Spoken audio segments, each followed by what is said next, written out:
حدیث نبی صلی اللہ علیہ وآلہ وسلم کے مطابق 10 سال کی عمر میں نماز فرض ہو جاتی ہے۔ حضرت عمرو بن شعیب اپنے دادا سے روایت کرتے ہیں کہ حضور نبی اکرم صلی اللہ علیہ وآلہ وسلم نے فرمایا، جب تمہارے بچے 7 سال کے ہو جائیں تو انہیں نماز قائم کرنے کا حکم دو، اور جب 10 سال کے ہو جائیں تو انہیں تاکیداً نماز پڑھاؤ اور سونے کے لیے ان کے بستر علیحدہ کر دو۔ 10 سال کی عمر سے لے کر ہر مرد و عورت پر نماز دن میں 5 بار فرض ہے، لیکن اس ویڈیو میں بتایا جائے گا کہ وہ کون سے 3 حالات ہیں کہ جن میں نماز پڑھنا منع فرمایا گیا ہے۔ نمبر 1، جس وقت پیشاب یا پخانے کی حاجت شدید ہو تو ایسے وقت میں نماز پڑھنا مکروہ تحریمی ہے۔ اس طرح اگر نماز کے درمیان پیشاب یا پخانہ زور کرے تو نماز توڑ کر فراغت کر کے پھر سے نماز پڑھنا چاہیے، اور اگر اس حالت میں نماز پڑھ لی تو نماز کراہت کے ساتھ ہو جائے گی اور گناہ ہوگا۔ لیکن اگر وقت نہیں ہو، اس طور پر کہ اگر وضو میں مشغول ہوا تو نماز کا وقت ختم ہو جائے گا، تو پہلے نماز پڑھ لیں، اس لیے کہ نماز قضا کرنے کا گناہ زیادہ سخت ہے بنسبت کراہت کے ساتھ نماز پڑھنے کے۔ عمومی صورت میں کیونکہ وقت تنگ ہونے کا عذر نہیں ہے، اس لیے پہلے پیشاب، پخانہ، استنجا وغیرہ سے فارغ ہو کر وضو کریں، پھر نماز پڑھیں۔ جب پیشاب یا پخانہ کی حاجت شدید ہو تو ایسی حالت میں نماز ادا کرنے کی ممانعت احادیث سے ثابت ہے۔ چند ایک احادیث یہاں بیان کی جا رہی ہیں۔ حضرت ہشام بن عروہ اپنے والد عروہ سے روایت کرتے ہیں کہ حضرت عبداللہ بن ارقم رضی اللہ تعالیٰ عنہ لوگوں کی امامت کرایا کرتے تھے۔ ایک دن جماعت کا وقت ہو گیا تو آپ قضائے حاجت کے لیے چلے گئے، پھر واپس آئے تو فرمایا کہ میں نے رسول اللہ صلی اللہ علیہ وآلہ وسلم کو یہ فرماتے ہوئے سنا ہے کہ تم میں سے اگر کسی کو پخانہ لگا ہو تو نماز پڑھنے سے پہلے پہلے اس سے فارغ ہو۔ حضرت ثوبان رضی اللہ تعالیٰ عنہ سے روایت ہے کہ رسول اللہ صلی اللہ علیہ وآلہ وسلم نے فرمایا، کسی شخص کے لیے یہ جائز نہیں ہے کہ دوسروں کے گھر میں تانگ جھانک کرے بغیر اس کی اجازت کے، اور اگر اس نے ایسا کیا تو گویا کہ وہ اس گھر میں داخل ہو گیا۔ اور جب کوئی امام نماز پڑھائے تو صرف اپنے ہی لیے دعا نہ کرے، مقتدیوں کو چھوڑ کر۔ اگر اس نے ایسا کیا تو اس نے ان کے ساتھ خیانت کی۔ اور کوئی شخص اس حالت میں نماز کے لیے کھڑا نہ ہو کہ وہ پیشاب پخانہ کو روکتا ہو۔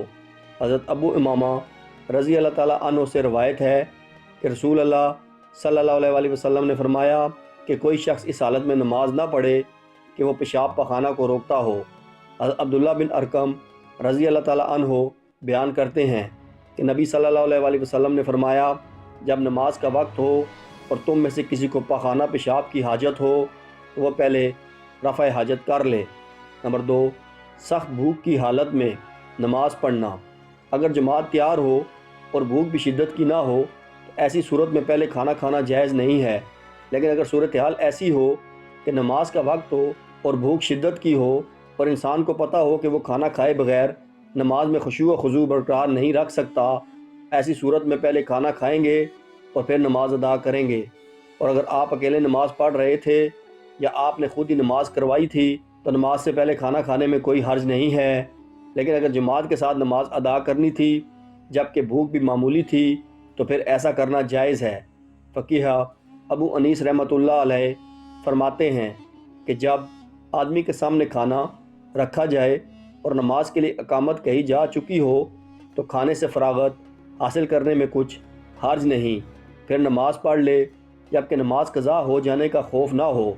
اس لیے کہ اگر کھانا چھوڑ کر نماز کے لیے اٹھ کھڑے ہوئے تو پھر تمہارا دل نماز کی بجائے کھانے میں مشغول رہے گا۔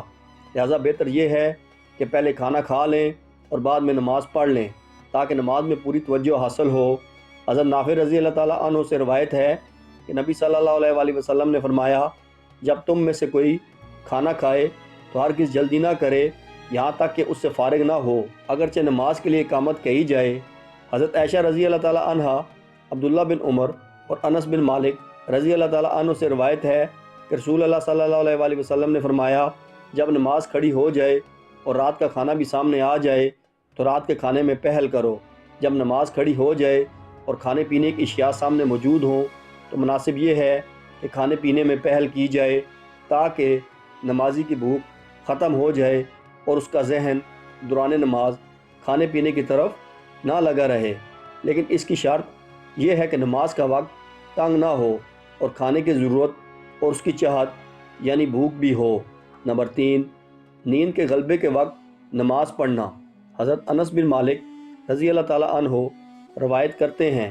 کہ رسول اللہ صلی اللہ علیہ وآلہ وسلم نے فرمایا، تم میں سے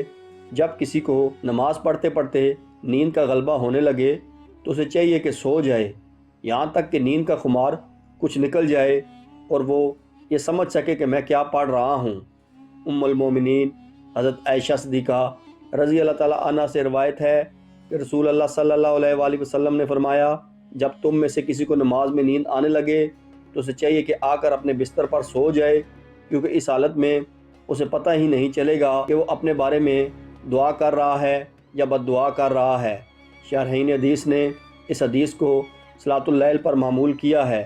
چونکہ رات کے وقت نیند کا غلبہ ہوتا ہے، اس لیے صلاۃ اللیل کی ادائیگی کے لیے اس بات کا خیال رکھنا ضروری ہے کہ نیند کا خمار بالکل زائل ہو جائے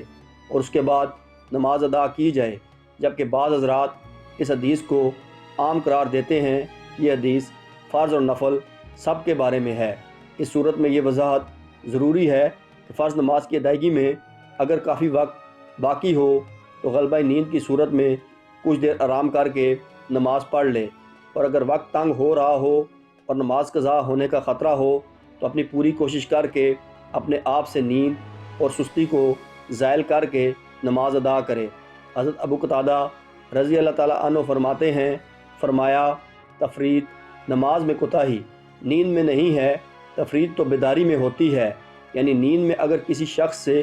کبھی کوئی نماز فوت ہو جائے تو یہ تفریط نہیں کہلائے گی، بلکہ تفریط یہ ہے کہ انسان جان بوجھ کر نماز میں اتنی تاخیر کرے کہ دوسری نماز کا وقت داخل ہو جائے، جیسا کہ شرح مشکۃ التہبی میں ہے۔ اس نیند کو نماز پر فوقیت دینے کا وہم پیدا نہیں ہونا چاہیے، بلکہ اس حدیث میں بتایا گیا ہے کہ نماز ایسے اہم فریضے کو بہتر انداز میں خشوع و خضوع اور بھرپور توجہ کے ساتھ ادا کرنے کا حکم دیا گیا ہے۔ باقی نمازوں کے لیے جو اوقات مقرر ہیں انہی اوقات مقرر پر یہ نماز ادا کرنی چاہیے۔ حدیث شریف میں اسے اللہ تعالیٰ کا سب سے پسندیدہ عمل قرار دیا گیا ہے، چنانچہ حضرت عبداللہ بن مسعود رضی اللہ تعالیٰ عنہ فرماتے ہیں، میں نے نبی کریم صلی اللہ علیہ وآلہ وسلم سے سوال کیا کہ اللہ تعالیٰ کے ہاں سب سے محبوب عمل کیا ہے؟ تو رسول اللہ صلی اللہ علیہ وآلہ وسلم نے فرمایا، نماز کو اپنے وقت پر ادا کرنا۔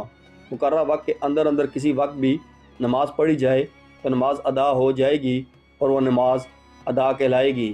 جبکہ اس سے تاخیر کرنے پر نماز قضا ہو جائے گی۔ جان بوجھ کر نماز قضا کرنا یا رات کو دیر تک جاگتے رہنا جس کی وجہ سے نماز فجر کے لیے اٹھنا مشکل ہو اور نماز قضا ہو جائے تو یہ بہت بڑا گناہ ہے، اس سے بچنا چاہیے۔ کبھی کبھار اگر انسان پر نیند کا غلبہ ہو جائے یا بوجہ نسیان نماز رہ جائے تو بعد میں نماز پڑھ لینی چاہیے۔ حدیث شریف میں ہے کہ حضرت ابو ہریرہ رضی اللہ تعالیٰ عنہ سے روایت ہے کہ رسول اللہ صلی اللہ علیہ وآلہ وسلم نے ارشاد فرمایا، منافقین پر فجر اور عشاء کی نمازیں سب سے زیادہ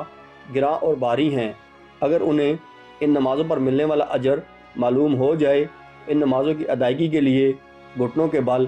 چل کر آئیں، اور میرا دل چاہتا ہے کہ میں نماز کا حکم کروں اور نماز کھڑی ہو جائے، اور پھر میں کسی کو جماعت کرانے کا حکم دے دوں، اور پھر کچھ ایسے لوگوں کو